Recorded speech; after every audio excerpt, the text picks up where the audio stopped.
3, 2, 1. Muy buenas a todos, soy Pedro Ibar, esto es Emotion Me. Estamos en la ciudad de Madrid, muy cerquita de Serrano, en Mind Studio, y tenemos hoy la oportunidad de estar con una supermujer, una ingeniera, emprendedora, escritora y la creadora de un proyecto que nos ayuda a entrenar la mente, a entrenar nuestro cerebro. Así que yo, como fundador de Programación Neuromotriz, estoy entusiasmado de aprender de Ana Ibáñez y de que esté en Emotion. Un placer. Un placer, Pedro, encantada. Yo tenía muchas ganas de conocerte, así que esta excusa de tenerte aquí me encanta. Pues, Muchas gracias por invitarme. Pues el placer es todo mío, porque he de decir que de verdad tienes un estudio fantástico, porque apenas parece que es un estudio del cerebro, se ve que es como muy acogedor Ujú. y tiene muy buen gusto, así que de verdad que se está genial. Y cuando se está haciendo ese tipo de cosas, creo que es importante, ¿no? Estar confortable Eso es. cuando estamos con temas de la mente. Eso es. De hecho, tienes muy buen ojo porque efectivamente el punto de partida es que cuando vas a entrenarte cerebralmente, tu cerebro esté a gusto, baje su nivel de alerta y se deje llevar. Por eso es importante la luz, es importante el color, es importante los materiales y claro, Mind Studio busca eso. Y cuando llegues, además entrenamos en este tipo de sofás, o sea que estemos muy cómodos, que te sientas como muy en casa y desde luego muy lejos de lo que podría parecer una clínica o algo similar que directamente te pone en alerta. Y es curioso porque al final, evidentemente, el tema de la neurociencia está muy en boga, pero ¿cómo llega una persona Mm. a dedicarse a esto? Ujú. Porque tú eres ingeniera y vienes de ser piloto de helicóptero, de emprender en Chile Mm. en algo que es la hostelería, que Ujú. es trabajabas en hoteles, ¿no? Dirigiéndolos, y, y estabas aquí. O sea, quiero decir, me encantaría, por favor, que compartieras tu historia a los oyentes de Museo Me, porque estamos encantados. Que veamos un poco de coherencia en todo esto, ¿no? Pues sí, bueno, yo soy ingeniero y la verdad es que la neurociencia me encanta. Y si yo no estudié neurociencia desde el principio, fue porque entonces no había unos estudios específicos de neurociencia e incluso ahora es difícil estudiar Ujú. neurociencia aplicada, que es lo que a mí me interesa. Entonces, bueno, yo en proyectos vitales, a mí pues la verdad es que sí, que me gusta mucho vivir y probar experiencias. Bueno, pues esto me llevó a vivir en Chile en una época, vivir en Torres del Paine, en un parque nacional, lo cual una cosa lleva a la otra. Terminamos con mi marido construyendo un hotel en Patagonia, lo cual, fíjate, que yo que ya entonces trabajaba en ingeniería y etcétera, pero lo que fue un súper aprendizaje para conocer muchos tipos de personas, porque en Patagonia es verdad que cuando vivía allí y recibía gente de todo el mundo, muchos aventureros, me permitió conocer mucho la mente humana, todavía más. Entonces yo digo que fue como un máster a tiempo real de conocer gente, de conocer culturas, de ver cómo la gente supera sus miedos, cómo se lanza a hacer cosas nuevas, qué es lo que es común a todos nosotros, de qué sufrimos todos y cómo hay gente que esto de lo que sufre lo puede sobrellevar mejor que otros. Entonces, activamente yo estaba aprendiendo mucho ya de las personas. Y luego es verdad que estuve a cargo de equipos muy grandes de trabajo en este mundo de la hotelería que vino un poco la verdad es que por sorpresa, sin buscarlo, pero claro, hubo una época en la que yo dirigí un hotel que estaba muy alejado de cualquier población y donde tenía 150 empleados, con 150 problemáticas y con mucho tema. Entonces, yo en esa época me encargaba, una de las áreas que yo tenía era la de seguridad e higiene dentro del hotel y la de poder capacitar a las personas para llevar bien todo lo que son los imprevistos del día a día, que muchas veces, fíjate, pero te estoy hablando de un hotel que está en un parque nacional donde salíamos a montar a caballo, donde hacíamos excursiones de mucho nivel y donde había accidentes, donde por supuesto, hubo gente que murió por accidentes, porque la Ujú. montaña es así, ¿no? Entonces, yo en ese momento ya estaba pues capacitando a personas para llevar a cabo pues eso, cómo salir adelante de esto, y ya estaba estudiando neurociencia por mi cuenta. Entonces, desde hace muchos años, bueno, voy a cumplir 17 años haciendo esto, me dediqué a viajar por el mundo y ver cómo la gente estaba entrenando el cerebro con distintos sistemas en lo que yo llamo neurociencia aplicada, que es decir, qué de la neurociencia de hoy en día nos puede ayudar para nosotros, para nuestro día a día, para que lo apliquemos desde ya, y igual que podemos ir a un gimnasio y que ahora ya esto está muy desarrollado para trabajar nuestro cuerpo, qué es lo que existe ahora para entrenar nuestro cerebro. Y entonces eso ha sido un camino genial en el que no he parado de hacer cosas. Y fíjate que pilotar formó parte de esto también, porque para mí volar siempre ha sido una fascinación. Me encanta volar, pero siempre he tenido temor a estar en el aire. Y yo ya estaba trabajando con entrenamientos cerebrales cuando me vino esta oportunidad, que lo hice en Chile, allí me saqué la licencia, porque en Chile es un lugar donde se vuela mucho más en helicóptero que en España, por ejemplo, y entonces saqué la licencia allí. Y fue un proceso muy interesante para mí, porque yo ya lo estaba mirando desde el punto de vista del cerebro, de cómo me cuesta a mí aprender esto, lanzarme a este temor y que no me bloquee, etcétera, todo este tipo de cosas. Y entonces yo ya me estaba entrenando cerebralmente cada vez que me subía, antes de subirme en un helicóptero, y en la época de instrucción. Y veía claramente cómo en función de qué áreas de mi cerebro trabajaba, para mí esto era más fácil o más difícil. Entonces, en estos 17 años... yo todo lo que he hecho ha sido por experiencia propia y sobre todo por cosas prácticas. O sea, yo el método que tengo ahora y que utilizamos en Mind Studio es absolutamente práctico y de trabajar con personas, con casos concretos y empezando por mí. Así que eso, que son todas cosas muy distintas, pero tiene puntos comunes en el fondo, que es quizás por mi forma de ser, que es como ayudarme a mí y a otros a superar retos, ¿no? A desarrollarte. Me llama mucho la atención porque has hecho bastante énfasis en las emociones, ¿no? Has hablado del miedo y demás, y me gustaría que me hablaras de qué relación tiene el cerebro y las emociones. Bueno, absolutamente directa, porque mira, hay una cosa que es curiosa, y es que nosotros sabemos que cuando emocionalmente estamos bien, vivimos bien. O sea, hay una relación directa, ¿no? En sentirte cómodo emocionalmente, y sin embargo es de las pocas cosas que nos cuesta mucho controlar. Nosotros somos seres emocionales, yo digo, somos seres que vibramos y somos seres emocionales. Creo que eso es como las dos cosas que nos definen mucho. Y sin embargo tenemos un desconocimiento absoluto de cómo podemos afectar más a nuestras emociones, cómo las podemos mejorar. Y nuestro cerebro tiene muchísimo que decir en esto, pero claro, ahí, bueno, en el libro lo explico. Este capítulo a mí me gustó mucho escribirlo, en el libro, porque fíjate que las emociones, el 95% dicen, de las emociones que sentimos a lo largo del día vienen de un lugar que es de nuestro inconsciente cerebral. Es decir, que no tenemos acceso a ellas. Y entonces tú puedes estar a lo largo de tu día, y además te invito a que lo hagas, Pedro, que es cogerte una libretita y ponerte un par de días, o bueno, un día, a ver, cada hora escribir una palabra que determine qué emoción estás sintiendo en ese momento. Y tú te vas a dar cuenta que en el día pones un montón de emociones distintas. O sea, que tu día está dominado por emociones que vienen y que no sabes muy bien qué las trae. Eso pasa porque las emociones vienen de un lugar cerebral, que es el subconsciente, que es donde se han guardado ahí, porque es esta memoria emocional que se relaciona con hechos vividos y que se te han quedado dentro porque efectivamente esa emoción ha hecho que se quede ahí, pero a ti se te ha olvidado porque está ahí. Entonces hay determinadas cosas que gatillan que salgan estas emociones. Entonces hay dos cosas dentro del cerebro que nos ayudan, y es primero saber que no nos tenemos que creer mucho las emociones porque vienen de un lugar que, bueno, pues que tú no defines, pero que ese 5% que no es del subconsciente y que sí que es del consciente es con el que podemos jugar, y muchísimo. Y ahí vienen dos cosas. La primera, podemos jugar mucho con nuestro pensamiento. Nuestro pensamiento hace que nosotros podamos virar de una emoción a otra. Y la segunda, que es de lo que tú sabes muchísimo, Pedro, es de nuestro cuerpo. O sea, yo te diría que en todos mis estudios estos años, del punto de vista emocional, creo que donde más despistamos a nuestro cerebro, donde más le hacemos conectar sin que él pueda rebelarse contra las emociones, es desde nuestro cuerpo. Ahí le pillamos... pasan dos cosas. Primero, que le pillamos desprevenido. Entonces, nuestro cerebro muchas veces que se opone a hacer cambios. Es una cosa que podemos hablar. Nuestro cerebro le gusta lo automático, lo que ha hecho muchas veces. Entonces, hay muchas veces que quiere dejarte en una emoción aunque para ti no sea buena, porque es lo que conoce y él está cómodo ahí. Si quieres romper ese patrón, lo puedes hacer con pensamientos, pero la manera más fácil de hacerlo es con posturas corporales. Y eso yo creo que tú lo vives en el día a día y descubres cómo hay gente que simplemente haciendo cosas corporales y respirando, pero moviéndose de determinada manera, ven claramente de manera inmediata cómo la emoción ha cambiado.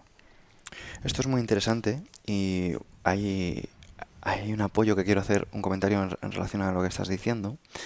Hay estudios de Martin Seligman y Meinier, que son los de indefensión aprendida, y son muy curiosos porque expresan cómo personas que han tenido experiencias traumáticas, digamos, en las que han sufrido pues unas circunstancias adversas, por decirlo de una forma, tienen una relación distinta con su cuerpo. Esto es, que a nivel de producción de ciertas hormonas, por ejemplo cortisol, son superiores ante los mismos estímulos que una persona que no haya sufrido ese tipo de experiencias, ¿no? Y esto lo explica muy bien un libro que se llama El cuerpo lleva la cuenta, de un autor holandés, que a mí personalmente me llama mucho la atención, precisamente porque toda la vida hemos crecido, ¿no? Como creyendo que las emociones sencillamente eran cosas que no tenían importancia, ¿no? O eran cosas que hablaban las chicas o los chicos débiles y todo el rollo. Y te das cuenta de que no, que incluso la producción de estrés que tenemos está determinado por nuestros pensamientos, ¿no? Y quiero enlazarlo porque desde fuera, y esto que no sé si es casualidad o genética o lo que sea, se te ve una persona muy joven. Se te ve una persona muy joven, ¿no? Y has dicho, ya llevo 17 años en Chile, tienes aquí tu estudio y demás. Y yo tengo la teoría de que entrenar el cerebro te mantiene joven. Y no sé si la puedes respaldar o es una hipótesis basada en nada. Bueno, oye, qué bien que te parezca joven, porque, pues bueno, porque sí, pues soy joven, pero ya tengo mis años y sobre todo que me gusta porque he vivido mucho en estos años. Pues sí, fíjate, porque tenemos que hablar de regeneración y de regeneración celular y regeneración neuronal. Entonces, cuando tú entrenas tu cerebro, estás produciendo ambas. O sea, en primer lugar, cuando entrenas activamente tu cerebro con sistemas como yo lo hago, ¿no? Con electrodos que leen tus frecuencias cerebrales, que te hacen trabajar para que tu cerebro se optimice, lo que estás produciendo es... estás aportando a la neurogénesis, es decir, al crecimiento de neuronas, estás mejorando tus conexiones neuronales y estás en el fondo haciendo uso de una cosa que tenemos todos, que es por lo que yo me dedico a neurociencia, que es hacer uso de nuestra plasticidad cerebral y neuronal, que tiene que ver con la capacidad que tenemos de transformarnos y de seguir evolucionando y creciendo y poder utilizar más de lo que ya tenemos dentro. Y aquí me viene siempre muy bien hacer la analogía con los músculos porque es lo mismo. O sea, tú podrías no entrenar nada, tu físico, bueno, pues vivirías más o menos, pero eres consciente de que si entrenas y desarrollas tu masa muscular y entonces fortaleces tus huesos, etcétera, vas a vivir mejor, eres más robusto y estás regenerando. O sea, no solo es que estás regenerando lo que de otra manera si no envejece. Con el cerebro es absolutamente igual. Entonces, cuando tú entrenas a tu cerebro, le estás haciendo que siga desarrollándose. Estás produciendo que en vez de irse a un lugar ya más de decadencia, por así decirlo, lo regeneres. Y eso, fíjate que nosotros vemos a cientos de personas, ¿no? Y puedes ver, y a mí me encanta ver eso, puedes ver cómo el brillo de los ojos cambia cuando alguien se entrena. Pero no te digo que estén 2 años entrenándose, no. Digo que hagan 3 sesiones en los que su cerebro ya está empezando a trabajar con sus frecuencias y ir a un lugar que es más óptimo, y tú ves que tienen otra mirada, que hay otra energía ahí dentro. Y mucha gente, que esto puede parecer más banal, pero ves que tu piel mejora, que tu pelo mejora. ¿Por qué es eso? Porque tu cerebro al optimizarse está utilizando mejor la energía. Entonces, en vez de malgastar energía que se va para algún lado, porque la energía es finita, no es infinita. Lo que pasa es que nuestro cuerpo, nuestro organismo, decide qué calidad de energía y qué hace con ella. Entonces, si tu cerebro no la malgasta, esa energía se va a otro lugar, se va a tus órganos, se va a tus células, se va a regenerar. Entonces, no es nada banal lo que acabas de mencionar. Sí, es que es curioso porque al final lo que hemos dicho, hay mucha relación entre el cuerpo y el cerebro. Me explico. En lo que has dicho antes de que el músculo y el cerebro tienen muchas relaciones, no termina ahí, porque también el hueso. Por ejemplo, cuando hacemos actividad física e impacto, esto antes no se sabía, estos son estudios que no son tan antiguos, son más recientes. Producimos osteocalcina en los huesos. La osteocalcina está asociada con la mejora del estado de ánimo y también, vamos a hilarlo con el cerebro, con la mejora de la memoria. Perfecto. O sea, eso es muy curioso, ¿no? Y una cosa también que quiero compartir a los oyentes, porque a veces parece que no tiene relevancia, pero sí que lo es, porque me doy cuenta de que no se sabe, es que no es que la respiración vaya por un lado, la postura vaya por otro, sino que la respiración y la postura van unidas, porque Sí. son rítmicas y van constantes, y de hecho cuando no hay ritmo se genera rigidez Ujú. y precisamente es lo patológico Ujú. y genera bloqueos respiratorios y demás que a su vez también afectan a nuestro sistema nervioso, ¿no? O Totalmente. sea, fíjate la relación que tenemos en Sí. cuerpo-cerebro. Bueno, y ahí hay algo que es muy bueno de saber, y es que nuestro cerebro guarda las memorias posturales también. Es decir, tu cerebro sabe que cuando tú lo estabas pasando bien, por ejemplo, en un momento en el que estabas bailando, estaba pasando ahí algo que es muy físico. Tú te estabas moviendo de una determinada manera, estabas respirando de una determinada manera, estabas sintiendo de una determinada manera, que es algo que es muy físico, pero que él guarda, o estaba sonriendo. Entonces, él tiene la memoria asociada de estos movimientos musculares, estas velocidades, estos patrones respiratorios que me llevaron en un momento a tener un estado emocional, lo guarda. Si tú replicas exactamente esos mismos movimientos, eso mismo físico que estaba ocurriendo ahí en otro momento, aunque tú no estés ya en la misma situación, tu cerebro no sabe diferenciar, o sea, lo tiene guardado en su memoria emocional. Entonces, si él, tú imagínate, identifica bailar, Ujú. por ejemplo, escuchando una buena música con estar alegre, lo tiene guardado como una memoria emocional. Entonces, tú puedes estar triste en tu casa y no tener ninguna gana de bailar, que si quieres cambiar tu estado emocional, si bailas y escuchas esa música, estás engañando a tu cerebro y él dice, espera un momento, esto me recuerda a... Y entonces tu hipocampo se pone ahí a trabajar, le pasa una señal a tu córtex prefrontal y le dice, oye, espera, bailar y escuchar esta música es sinónimo de estar bien, que es como estaba. Y él empieza a hacer su electroquímica cerebral para que tú vuelvas a sentirte bien. Entonces, uno de los grandes, por eso la postura corporal y el utilizar nuestro cuerpo cambia tanto cómo nos sentimos y cómo funciona nuestro cerebro, porque podemos engañar, entre comillas, o sin comillas, a nuestro cerebro haciendo cosas físicamente que van a apelar a memorias que tienes guardada y van a hacer que funcione así. Nosotros, por ejemplo, lo explicamos desde programación neuromotriz, que nos enfocamos más desde el cuerpo, Uh-huh. de esta forma. Decimos que al final nuestro cerebro funciona mucho en automático. Totalmente. Y como Uh-huh. funciona en automático, al final no podemos estar, imagínate, o sea, tenemos 3 veces más carreteras de cuerpo a cerebro que de cerebro a cuerpo. Porque no podemos estar monitorizando la temperatura de la sala y comportarnos de esa forma, o la presión atmosférica, o lo que nos aprieta la ropa. O sea, si tuviéramos que estar constantemente pensando en todo, nos volveríamos locos, no Sí. haríamos absolutamente nada, ¿no? Entonces, ¿qué ocurre? Que sencillamente lo procesa en automático. Dice, vale, tú cuando tienes esta postura, cuando tienes esta temperatura, cuando tienes esta vibración en la música de fondo o tal, te sientes así. Y de repente, curiosamente, te sientes así, ¿no? O sea, Sí, eso es. a mí esto me pasó hace muchísimo tiempo, y es que yo me acuerdo que me ponía música triste de esta Como melancólica. como melancólica, rollo Tiziano Ferro, y música así de rollo tristona, ¿no? Sí. Estabas enamorado igual, ¿no, sí, Pedro, de ahí? esa época. Algo pasaba ahí. Eso es, en esos momentos, ¿no? Y demás. Y yo me sentía como melancólico y me sentía triste y me sentía como de bajón, y yo digo, ¿y yo por qué me siento así? Uh-huh.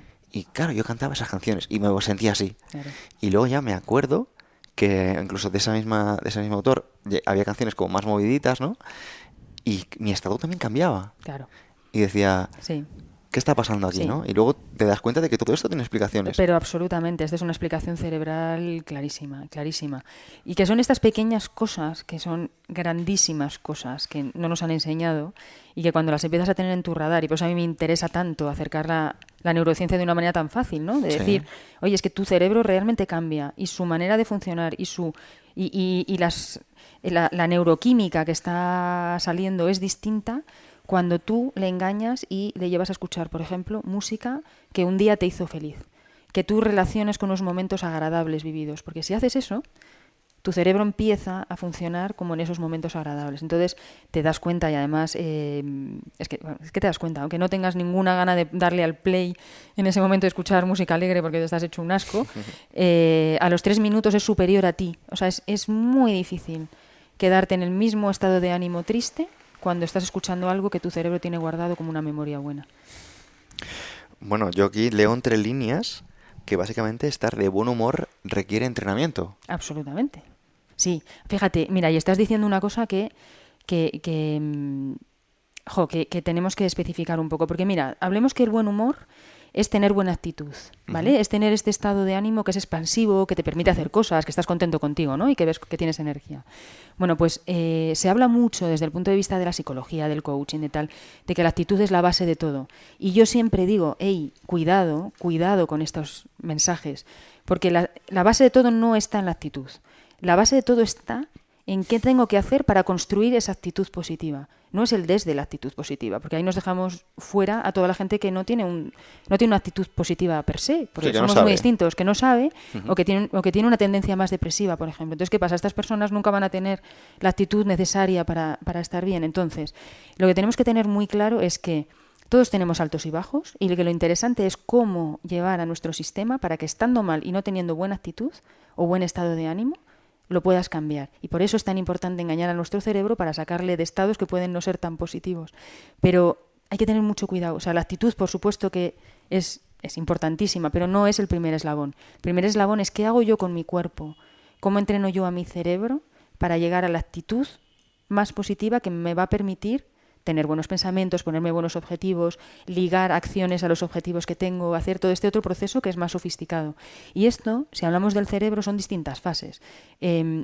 Nuestro cerebro, si lo hacemos de una manera como muy resumida, podemos decir que tiene como que fuera una cebolla y tiene distintas capas, ¿no? Ujú. Entonces, la primera capa a la que nosotros accedemos es a la parte límbica, a la parte emocional y a esta parte también reptiliana, que es donde está todo automatizado, como dices tú, todos los patrones de respiración, de pestañear, que no podríamos pensar en ellos, nos volveríamos locos si tuviéramos que ver cuando pestañeamos, ¿no? Entonces, bueno, el acceso a que todo eso funcione bien viene a través de este tipo de cosas que son más sensoriales. No viene desde el razonamiento, viene desde eso, escuchar buenas músicas, rodearte de buena gente, de buscar buenas energías en cosas, saber qué te hace bien. Y cuando tú estás ahí, esta primera capa cerebral ya empieza a funcionar bien, ya empiezas a construir algo que te hace tener buena actitud. Pero después la siguiente capa es este córtex prefrontal, que es nuestra parte cerebral más sofisticada, que esa es la que nos permite sobre los hechos, coger perspectiva, decidir qué hacemos, cómo lo hacemos, etcétera. Y ahí es donde entra toda esta estrategia de cómo llevo mis pensamientos a un lugar mejor, por ejemplo. Eso viene ya de una parte sofisticada, ¿ves? O sea que podemos diferenciar. Hay una parte que es más sensorial, más de movimiento, que es el primer eslabón, y con eso puedo acceder al segundo, que es cómo cambio mis pensamientos para hacer algo que sea más constructivo y mejor. Me interesa mucho este tema y ahora quiero preguntarte por tu trabajo, por Mind Studio, porque creo que has generado mucho interés en la audiencia, al menos a mí. Y, y te quiero preguntar cómo entrenas el cerebro, cómo entrenáis aquí el cerebro. Vale. Mira, yo en este periplo que te digo que hice hace muchos años de ver qué se estaba haciendo actualmente para entrenar el cerebro, llegué a... Lo que más me gustó de todo era el poder trabajar el cerebro desde sus frecuencias cerebrales. Ujú. Es decir, nosotros podemos, y es lo que yo hago, yo tengo unos sistemas con los que leo las frecuencias cerebrales. Yo te coloco unos sensores, que son unos electrodos, donde te hago un electroencefalograma a tiempo real. Es decir, leo tu patrón. Y lo que es interesante saber es que nuestro cerebro funciona a distintos niveles de frecuencias en función de lo que necesita hacer. Te explico. Si tú, por ejemplo, quieres concentrarte, necesitas que tu cerebro produzca unas frecuencias eléctricas que se llaman beta. Ujú. Si lo que quieres es descansar y relajarte, necesitas que genere frecuencias alfa. Si quieres dormir, necesitas que tu cerebro produzca unas frecuencias que se llaman delta, que son las del dormir. Y cuando te sientes muy estresado y alerta y estás con este patrón de respirar rápido y estar acelerado, es porque en tu cerebro hay unas frecuencias que se llaman high beta, que son las del estrés. Bueno, pues en estos entrenamientos nosotros le podemos enseñar a tu cerebro, primero, a que sepa producir cada una de estas frecuencias y sobre todo a que sea flexible en pasar de unas a otras según lo necesitas. Entonces, cuando tú te entrenas, antes de entrenarte hacemos una evaluación de síntomas, necesitamos saber cómo funcionas ahora cerebralmente y para eso lo mejor es saber cómo es tu patrón de vida, qué tal duermes, cómo te concentras, cómo es tu estado de ánimo, si tienes dolores o no, cómo son tus digestiones, etcétera. Una serie de síntomas que cuando yo los tengo sé cómo es tu mapa cerebral. O sea, sé qué áreas tuyas cerebrales están funcionando mejor, cuáles están sobrefuncionando, cuáles están infrafuncionando.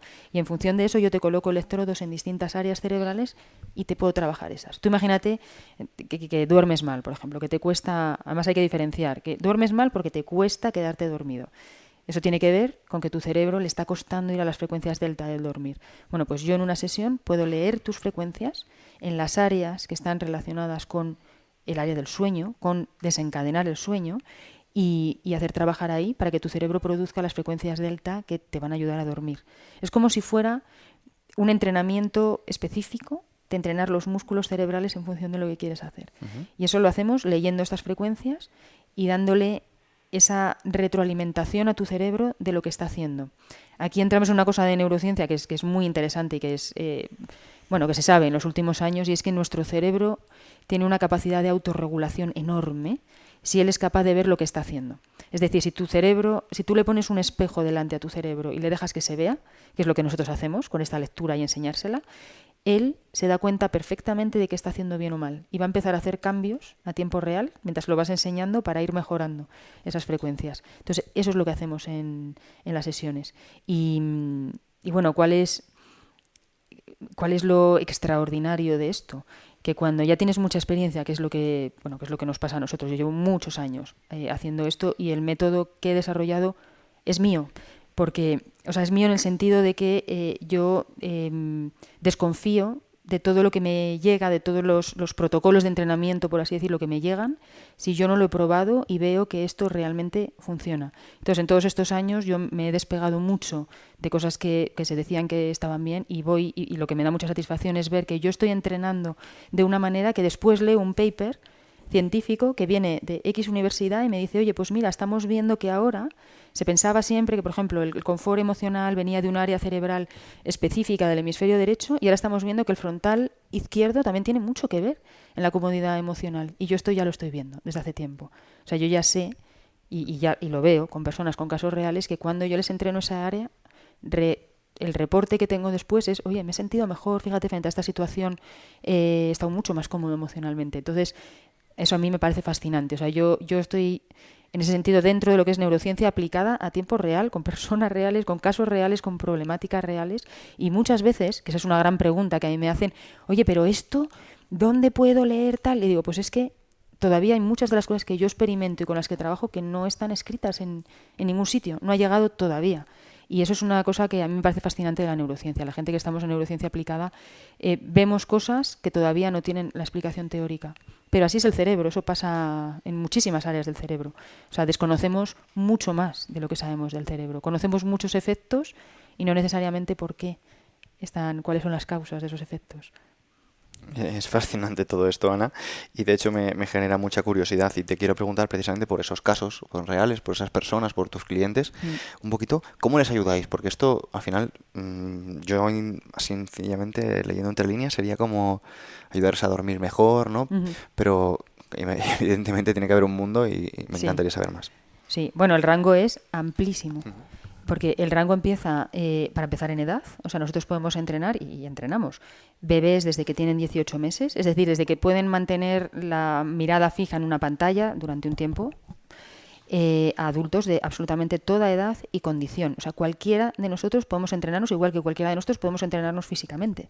¿Vale? Entonces, sí que es verdad que pues porque me ha llevado la vida ahí y por el mundo en el que me he movido, yo entré mucho dentro del alto rendimiento inicialmente, porque efectivamente al ser piloto de helicóptero tuve mucho acceso siempre a pilotos, a profesiones de un poco de élite, a gente que lo que buscaba es llevar su cerebro a un lugar un poquito más allá de lo normal, ¿no? Y entonces, bueno, pues hay una rama de mi entrenamiento que está enfocada al alto rendimiento, que es en empresa. Yo entreno a grupos de directivos en todo el mundo. O sea, yo me desplazo desde hace muchos años, me contratan en distintos lugares del mundo porque quieren entrenarse. Entonces, dentro del mundo de la alta dirección, esto es súper interesante. O sea, imagínate, a mí me han contratado consejos de administración antes de una gran reunión porque dicen, es que se tienen que tratar temas estratégicos muy importantes y queremos estar todos con nuestra mejor capacidad mental y cerebral. Y yo me he ido lejos con mis equipos a hacerles unas sesiones de entrenamiento antes de esa reunión para asegurarles de que iban a estar en mejores condiciones. Fuera de España también. Fuera de España, sí. Bueno, yo he estado, que hablábamos antes de estar hablando aquí, claro, yo he estado también en Emiratos, esto hay en muchos lugares donde ya la gente sabe que existe esto y entonces quieren tener acceso a ello. Pero bueno, esto es el mundo un poco más de élite, por así decirlo, también de la deportiva. O sea, yo entreno a atletas muy conocidos, ya futbolistas, ya equipos de fútbol, etcétera. Pero bueno, eso es una parte que a mí me interesa y me gusta mucho. Pero el grueso de lo que nosotros hacemos en Mind Studio y el que era mi objetivo de siempre, el principal, es llegar a cuantas más personas normales, además. O sea, que no tienes que tener nada grave para entrenarte. A cuantas más lleguemos, mejor, porque esto mejora vidas. ¿Y en qué mejora? En todo. O sea, niños, o sea, desde los niños que te decía yo de meses, de todo tipo, de confort emocional, de cólicos, de no tener terrores nocturnos, X cosas. En infantil trabajamos mucho el déficit de atención, los problemas de concentración, la comodidad emocional, una vez más. O sea, nuestros niños y nuestra población infantil, muchas de las cosas que sufren hoy en día es porque se sienten inseguros y emocionalmente están despistados, que es una cosa normal de esa edad. Entonces, cuando entrenas cerebralmente, llegas a lugares que son súper interesantes. Y entonces, para los niños, bueno, es un entrenamiento maravilloso. Y luego adultos, para todo tipo de cosas. O sea, tú puedes entrenarte.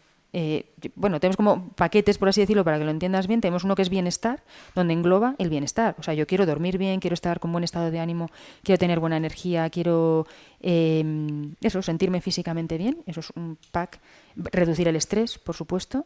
Quiero que no me afecte todo lo que tengo enfrente. Y eso es alucinante cuando te entrenas. O sea, ves realmente cómo tú puedes estar muy exigido y, sin embargo, no sentir estrés. Y sobre todo no sentir estrés físico, no tener síntomas de tengo el estómago apretado o me está... No, o sea, se pierde eso. Cuando tú estás bien entrenado, no vives el estrés como algo negativo. Y luego hay otro paquete que es más orientado a estudiantes, como muy específico de memoria, bueno, también para adultos, muy enfocado a las funciones más cognitivas de memoria, de concentrarte, de poder tener capacidad de síntesis, de poder hablar o escribir mejor. Y luego hay otro paquete que es ya el del alto rendimiento, el que te decía antes. Es que se puede entrenar es que cerebralmente se puede entrenar casi todo, si somos mucho nuestro cerebro, todo. Bueno, me interesa mucho todo esto. Ahora te profundizaré en preguntas. Sin embargo, quiero que me hables, porque habrá personas que estén ahora mismo esto y a lo mejor pues sientan mucha curiosidad, ya no solo en cómo mejorar su cerebro, que eso te preguntaré ahora por herramientas, sino porque otras cosas están dañando a nuestro cerebro en nuestro día a día. ¿Qué hábitos, qué pensamientos, qué ideas perjudican al cerebro? O sea, sí, para decir algo que quizás se conoce menos, porque, a ver, todos sabemos que a nuestro cerebro le dañan las sustancias nocivas, ¿vale? Le daña cualquier tipo de droga, empezando por el alcohol. De hecho, los estudios ahora son de susto. Fíjate, yo desde que he visto más cosas de cómo afecta el alcohol a nuestro cerebro, pues la verdad es que ya no bebo nada. O sea, es raro que beba algo porque ya no me apetece. Es que veo cuál es que afecta mucho. Y afecta mucho además porque tiene una capacidad que desequilibra mucho. O sea, tiene una parte que es buena, ¿vale? Que desinhibe, y a nuestro cerebro le viene bien quitarle un poco de presión. O sea, que se desinhiba un poco le viene bien. Pero enseguida cae en desregularnos mucho a nivel cerebral. Entonces tiene consecuencias. Luego hay que volverse a regular otra vez. Entonces, bueno, cualquier tipo de sustancia así, de drogas en distintos ámbitos, le daña mucho. Pero si yo te hablara de algo que igual desconocemos más y que veo que claramente le daña mucho a nuestro cerebro porque le apaga mucho, es el tener temor. Es el vivir con miedo o con miedo a perder el control, por ejemplo. O te lo pongo de otra manera, lo que le daña es intentar tener las cosas controladas en tu vida. ¿Vale? El verte forzado a que las cosas tengan que pasar de una determinada manera y tener miedo a que si se mueven no sabes dónde está. O sea, y mira, por ejemplo, lo vivimos mucho en la pandemia. Fíjate que en la pandemia, que ha habido mucha consecuencia a nivel de salud mental después, grandísima parte de ello, y yo lo he visto, porque he tratado a mucha gente después de la pandemia, con estrés postraumático por la pandemia, fue el miedo. Lo que nos afectó muchísimo a nivel cerebral fue la incertidumbre, Sí, fue el no saber. Y está estudiado eso ahora mismo. Absolutamente. Y es que nosotros lo vemos a nivel cerebral y eso se ve en neuroimagen, o sea, no es que me lo inventé yo, es que si tú haces una imagen cerebral en resonancia magnética funcional y le metes a una persona y le haces que vaya a situaciones de miedo, que tú le puedes inducir, le puedes llevar a que sienta miedo y haces una imagen de cómo está funcionando su cerebro, vas a ver claramente que gran parte de su cerebro se apaga y va a funcionar solo desde lugares de alerta. Y eso tiene un impacto muy grande a nivel cerebral. Primero porque estás no produciendo conexiones neuronales más sanas, porque no estás dentro de este mundo que te decía yo antes de la neurogénesis, de la regeneración, para nada, o sea, estás en otro lugar. Y esto es como que te metes en un círculo vicioso. Entonces, en cambio, cuando tú metes a una persona a hacer una resonancia magnética funcional y lo que haces es expandir su mundo y quitarle miedo, es decir, le haces ir a que vaya a situaciones donde se siente segura o seguro y viviendo bien, ves cómo ocurre todo lo contrario. Su cerebro empieza a funcionar de una manera mucho más global, conecta muy bien su córtex prefrontal y ves que es como que el cerebro se enciende. Entonces, si yo te dijera qué es lo que tenemos que trabajar más para que la población mejore en general, tenemos que ver cómo gestionamos el miedo. Tenemos que ver de cuánto miedo estamos alimentando a nuestra sociedad, empezando por nuestros niños. O sea, cuánto miedo le estamos metiendo en la educación desde que nacen, de oye, tienes que hacer las cosas así, porque si no las haces así te va a ir mal, y entonces como que te imaginas una cadena de desastres, ¿no? Si haces algo mal. Eso es muy nocivo para nuestro cerebro. Y bueno, yo te diría, es uno de los grandes temas que trato siempre con todo el mundo para, espera, reduce tu miedo. Y yo soy una experta en esto, en mí, porque yo he hecho muchas cosas que antes de hacerlas he sentido miedo. O sea, yo cada cambio vital, de estos que hablábamos antes, esos cambios, yo no conozco a nadie que los haga con una seguridad plena, ni mucho menos. Tú cuando dejas tu vida y te vas a vivir a Patagonia, como hice yo, te invaden 100.000 miedos. Pero que está en aprender a que tu cerebro lidie con eso, que no te paralice ahí, atravesar este miedo y expandirte. Y eso es un regalazo para nuestro cerebro. Así que sí, yo creo que el miedo y el temor es nefasto para nuestro cerebro. Pues te quiero seguir preguntando porque lo transmites, Ana. O sea, transmites mucha confianza y mucha seguridad. Y eso al final es muy coherente, ¿no? Con tu mensaje, ¿no? Sería muy incómodo, ¿no? Escuchar ese tipo de mensajes si tú parecieses una mujer vergonzosa o tímida, ¿no? Y no estamos diciendo que sea malo, sencillamente que es muy coherente, ¿no? Entonces, habrá muchas personas que estén escuchando esto, que estén viendo esto, que tengan esos miedos, esas vergüenzas, porque yo me encuentro con ello con mucha frecuencia. O sea, Todos nosotros, ¿eh? O sea, yo me he trabajado mucho mis Sí. miedos, mis vergüenzas y demás de mi manera, pero estando con una persona que es experta en neurociencia, que se dedica precisamente a mejorar el rendimiento mental de muchas personas y se ha dado cuenta precisamente de esto, ¿cómo podemos perder el miedo? ¿Cómo podemos ser más valientes? Pues mira, lo primero es lo que acabas de decir, que es saber que tener miedo es normal. No es nada de lo que te tengas que avergonzar, no es algo que te demuestre que tú eres más débil por sentir miedo. O sea, el miedo forma parte de la vida y es bueno que esté ahí. O sea, el miedo es la alerta que te dice tu cerebro y tu cuerpo de, oye, te puede pasar algo malo, y entonces eso nos proteges, está bien. O sea, que el punto de partida es saber que tener miedo ante determinadas circunstancias hay que contar con ello. Y lo segundo es que tenemos que engañar a nuestro cerebro, porque de esto se trata la neurociencia aplicada, de cómo puedo hacer para que frente a esta situación mi cerebro reaccione como yo quiero que reaccione, ¿vale? Entonces, frente al miedo, la mejor manera que tenemos de ayudarle es a meter una memoria cerebral, implantarle una memoria que todavía no tiene. Porque mira, nosotros sentimos miedo. Te pongo un ejemplo, porque como estábamos hablando del miedo que me pudo suponer a mí, por ejemplo, irme a vivir a Patagonia. Yo me fui de Madrid a vivir a un parque nacional del que no conocía casi nada. O sea, era un cambio de vida radical. Vale, es normal que mi cerebro me dé miedo porque no sabe qué va a ocurrir después. Entonces él no tiene en su memoria emocional ni guardado en su hipocampo esto tiene un final feliz, por eso siento miedo, ¿vale? Porque me quiere proteger mi cerebro. Qué bueno.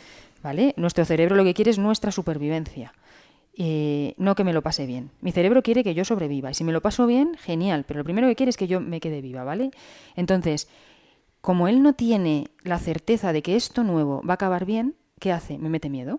Entonces me hace ver claramente, así yo puedo sentir claramente, este paso va a mejorar mi vida y me va a hacer vivir una experiencia genial, y lo puedo vivir y por la noche irme a la cama y empezar a tener estos pensamientos que todos tenemos, de pero ¿en qué estabas pensando? Tú no eres capaz de hacer esto, pero imagínate, o sea, qué locura, pero no, y te empieza a boicotear con un montón de pensamientos que vienen de nuestro miedo cerebral. Vale, ¿qué hay que hacer ahí? saber que esos pensamientos negativos van a estar siempre asociados y siempre presentes antes de hacer algo nuevo, un reto. Siempre vas a tener un bombardeo mayor o menor de pensamientos negativos. Ok, cuento con ellos. O sea, quiero que todo el mundo cuente con que esto va a pasar. Vale, y segundo, voy a engañar a mi cerebro. Como él no tiene la memoria emocional de que esto va a acabar mal, me la voy a inventar y se la voy a implantar. Entonces, voy a hacer un ejercicio en el que voy a visualizar, voy a cerrar los ojos y me voy a imaginar, yo en mi caso, en Patagonia, pasándomelo increíble, montando a caballo, me voy a imaginar a mí sonriendo, intentar sentir qué temperatura puedo estar viviendo ahí, o sea, meter mucho los sentidos en esa visualización, de manera que engañe a mi cerebro y no sepa si eso está pasando de verdad o no, porque eso es una de las cosas que pasa con nuestro cerebro. Qué bueno. Como él no puede diferenciar, lo mete dentro de su memoria emocional y de repente ya no tiene miedo, porque ve que esto tiene un final feliz y entonces empieza a bajar. Que has dicho algo muy, muy, muy importante que a veces se olvida, y es que el cerebro a veces no distingue lo que es real de lo que no, y precisamente por eso lo expresa a través Eso del es. cuerpo, ¿no? Eso es. Y cuando estamos dormidos, un ejemplo que es muy gráfico, y tú tienes una pesadilla, pues tienes sudores fríos. O si tienes un sueño caliente, pues tienes esa respuesta también, ¿no? Y es precisamente por esto, ¿no? Y esto se puede modificar Sí. a través de creando imágenes al Sí, cerebro. sí. Esas imágenes, tú las trabajas, por ejemplo, con algún tipo de trabajo aquí, o sea, con algún tipo de herramienta, o se puede trabajar, por ejemplo, fuera de aquí cualquier persona que nos esté escuchando. Sí, lo puede utilizar, lo puede trabajar cualquier persona. Y de hecho, fíjate que, que el libro, este libro que he escrito, el gran objetivo era cómo entregar herramientas que todo el mundo puede hacer desde su casa. Es más, herramientas que una vez que las lees una vez te parece tan de sentido común, como esto que estamos hablando, ¿verdad? Esto lo piensas y dices, pues es de sentido común. Ahora, si ya sé que esto funciona así, Seguro que alguna persona pues ya lo lo hacía, hago. incluso. Claro, y que dices, pues yo, fíjate, no sabía que había una causa neurocientífica, pero yo lo estaba haciendo ya por intuición, que esto pasa mucho, ¿eh? Entonces, todo este tipo de herramientas, por supuesto que las puedes hacer en tu casa, y yo, es una de mis grandes divulgaciones es eso, el cómo aprovechar cosas que podemos hacer todos y que si no las hacemos es porque no las sabemos, no porque no podamos. Pero es verdad, y ahí sí que es mi experiencia, que cuando uno se entrena cerebralmente, cuando tú entrenas al menos una vez en tu vida, fíjate lo que te voy a decir, porque no hace falta, o sea, el entrenamiento cerebral no es algo a lo que tú te tengas que quedar enganchado mucho tiempo. No, se trata de una vez por lo menos, una vez de manera intensa, enseñarle a tu cerebro a probar este movimiento de frecuencias para que pierda, entre comillas, el miedo a hacerlo y expandas tu capacidad cerebral. Con que lo hayas hecho una vez, ya guarda esa memoria. Entonces, cuando lo has hecho, tu cerebro ya es más flexible y cualquiera de estas herramientas que yo transmito y que transmito en el libro es mucho más fácil de hacer. Tu cerebro te va a ayudar porque ya está más, por así decirlo, más flexible a hacerlo. Es genial.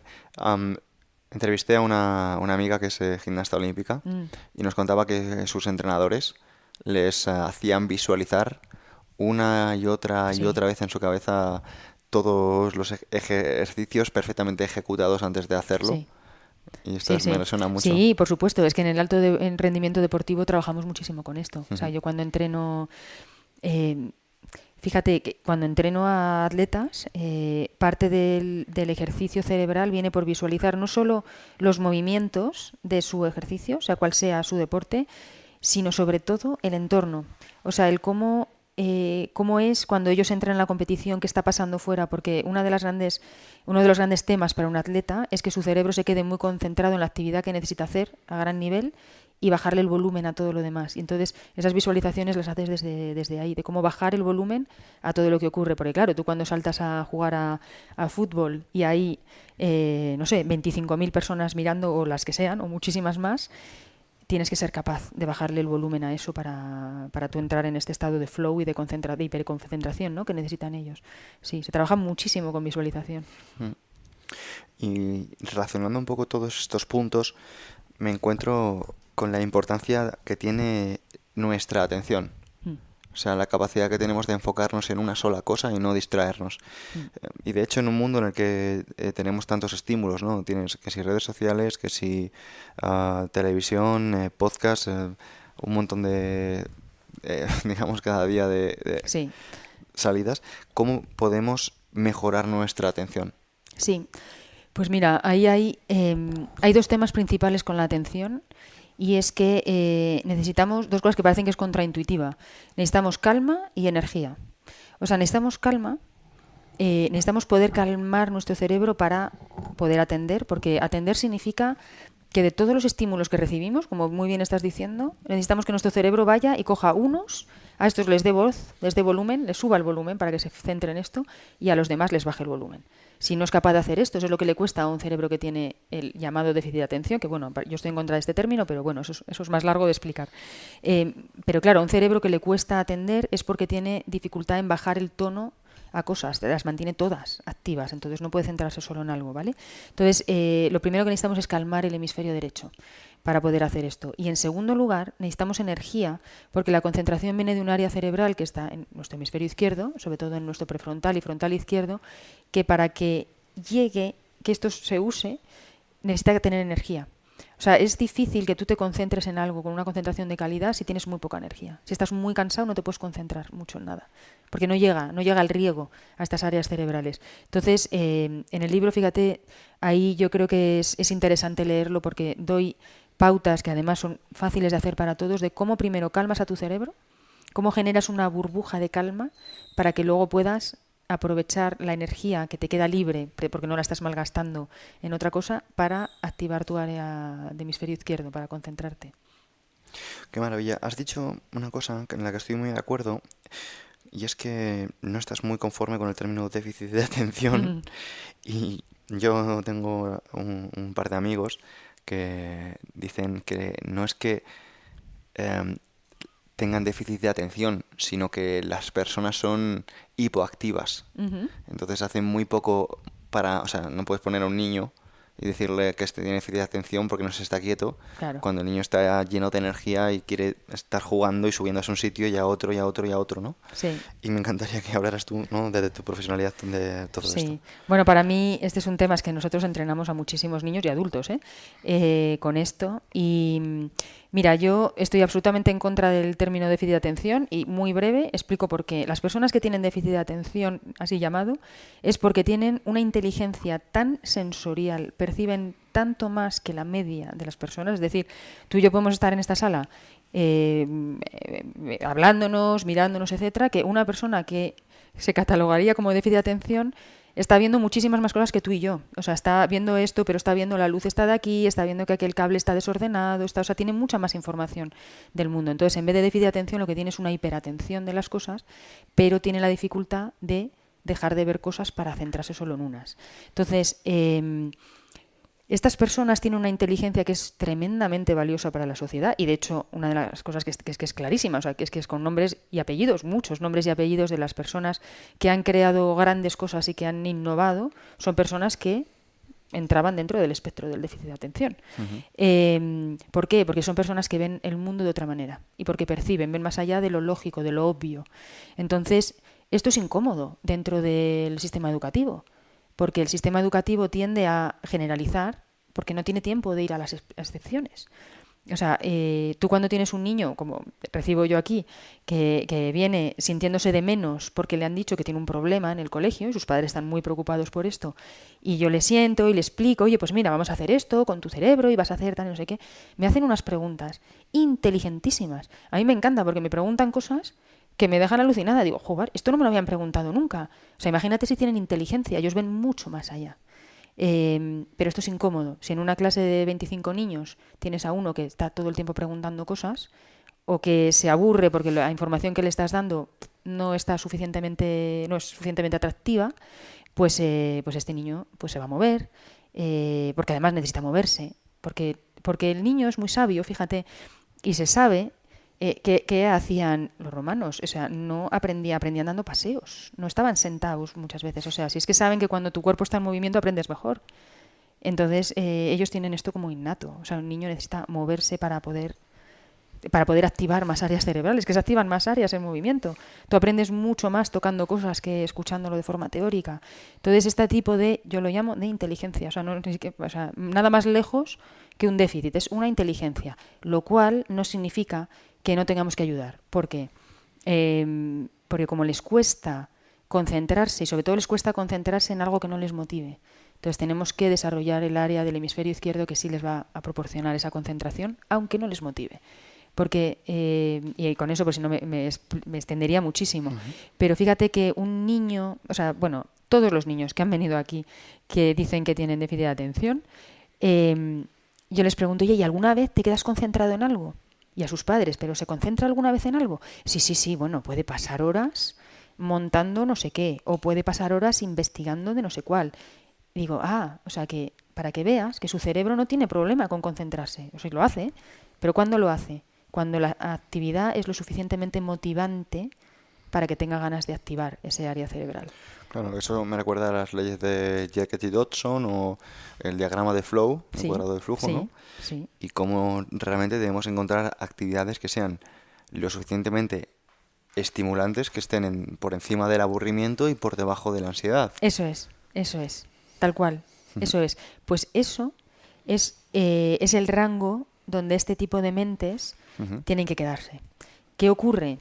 Que como emocionalmente no se sienten cómodos porque están amenazados, porque ellos, además que imagínate, porque este tipo de inteligencia percibe todo, entonces percibe que son una molestia, perciben que igual no están haciendo las cosas bien, porque no se concentran, entonces su cerebro les empieza a pasar una información, se pone en alerta, entonces no está conectando estos prefrontales y este córtex cerebral que te decía, entonces no conecta eso, entonces se va a alerta y entonces pasa a la ansiedad. Por eso ocurre que las personas que sufren de estar catalogadas y etiquetadas como con déficit de atención suelen ser personas que sufren mucho de ansiedad. Claro. Mucho.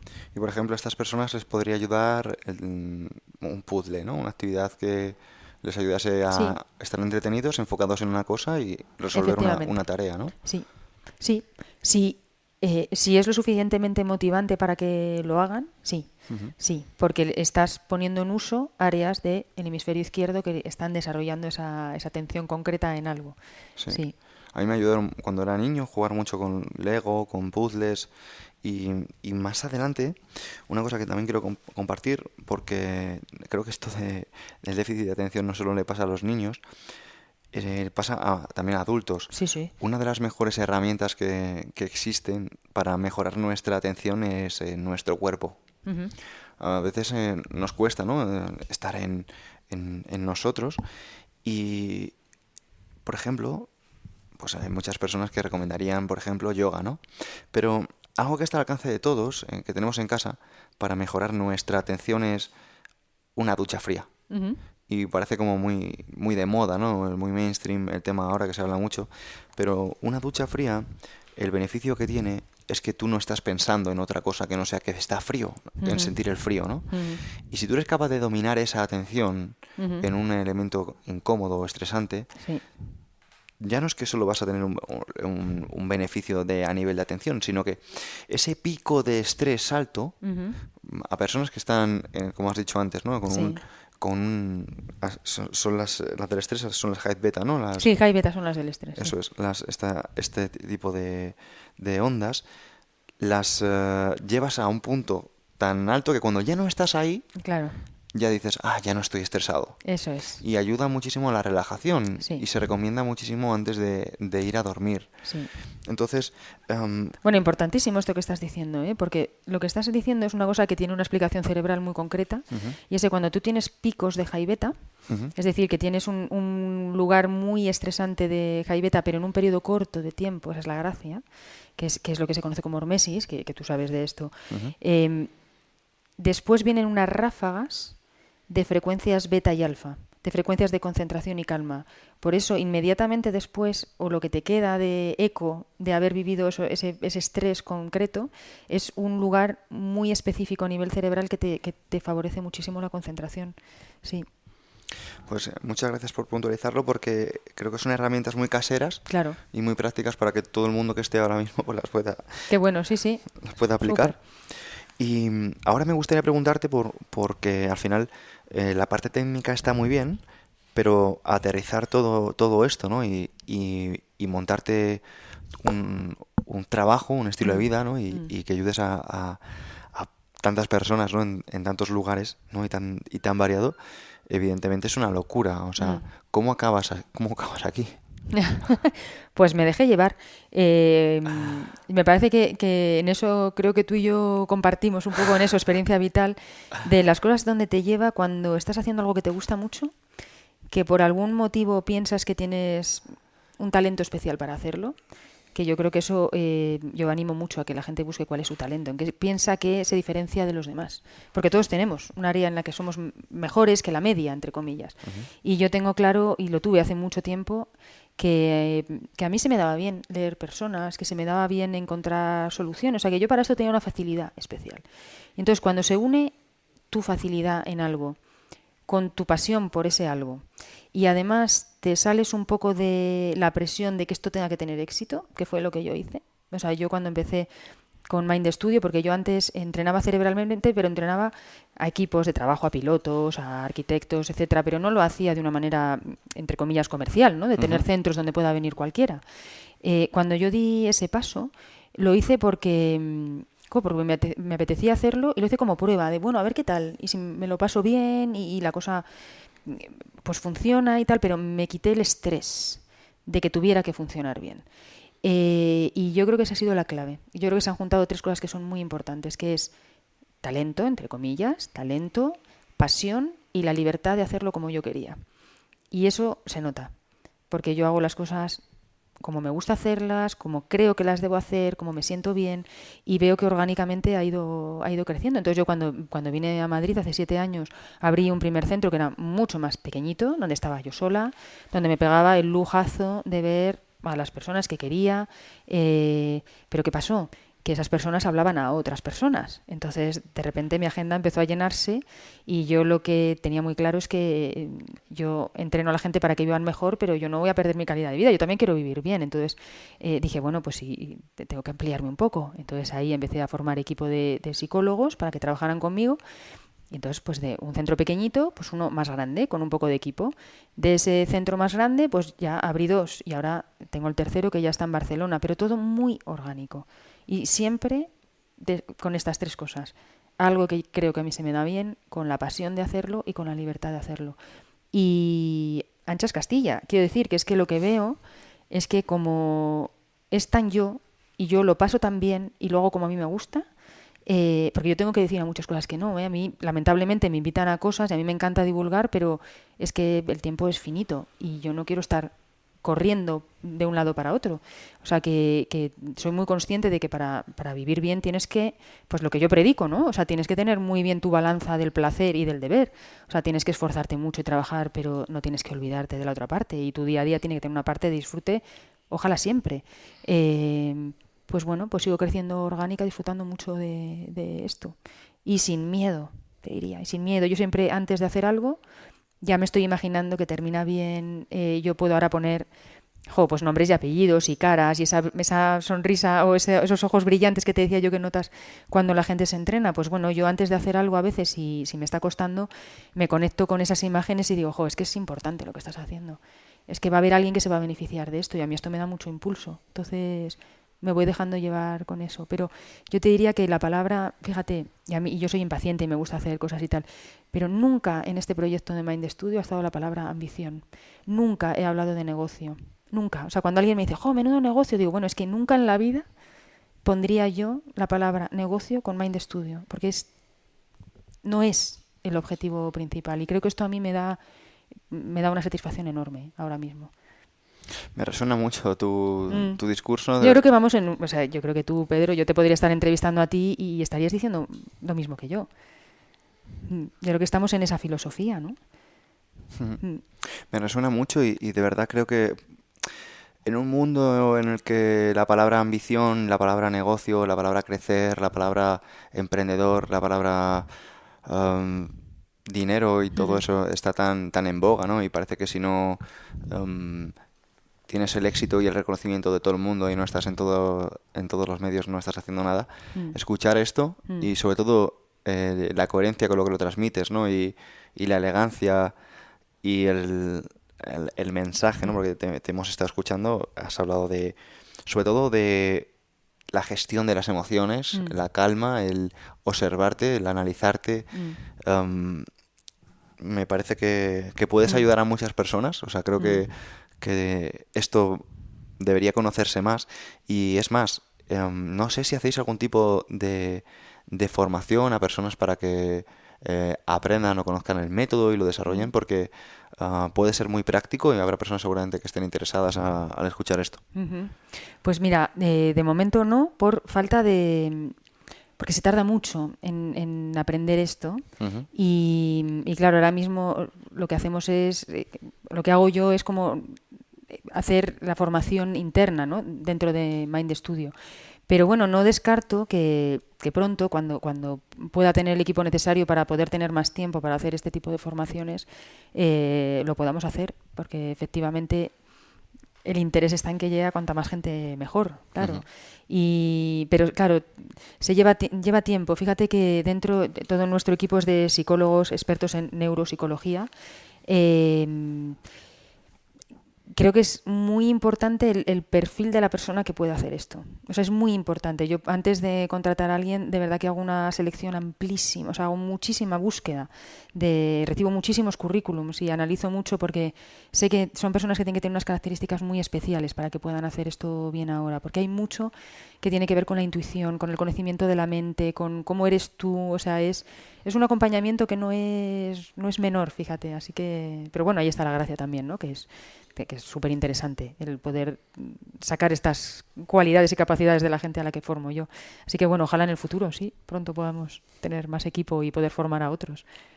Estoy de acuerdo, o sea, creo que para que algo funcione, lo más importante, como has dicho, ¿no? Es hacer ese análisis y que las personas compartan ya no solo los conocimientos, ¿no? Sino un poco la Mm. visión. Sí, y la filosofía, fíjate, lo que hay Ujú. detrás.